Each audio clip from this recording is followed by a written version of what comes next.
یہاں رک کے میں ایک اور بھی گزارش کروں گا، جو احادیث کے اندر اذکار آئے ہیں، دعائیں آئی ہیں، ان دعاؤں اور اذکار پر اعتماد کرنا چاہیے۔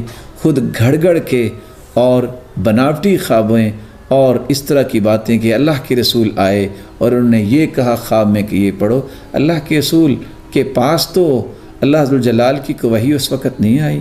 جب عمر رضی اللہ تعالیٰ عنہ کے زمانے میں تعاون آئی، اس وقت تو اللہ کے رسول نے خواب میں آ کے نہیں بتایا کہ یہ دعا پڑھیں۔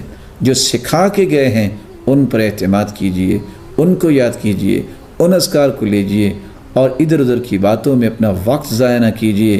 رسول اکرم صلی اللہ علیہ وسلم کے بارے میں صحابی نے سچ کہا ہے، ان خیر الہدی ہدی محمد صلی اللہ علیہ وسلم، بہترین ہدایت وہ ہے جو اللہ کے رسول نے دی ہے۔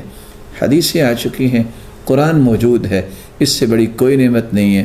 کوئی کچھ خواب کی بات کرتا ہے، کوئی کچھ خواب کی بات کرتا ہے، یہ خواب صحابہ کو پہلے آنی چاہیے تھی کہ اللہ کے رسول ان کو آ کے بتاتے، عبداللہ بن زبیر کو بتاتے، اور سیدنا انس جو اس طاعون کی بیماری میں شہید ہو گئے ان کو بتاتے، اور کتنے ایسے طاعون کی کتابیں لکھنے والے جو ہیں ان کو بھی طاعون کی بیماری لگی اور وہ فوت ہو گئے۔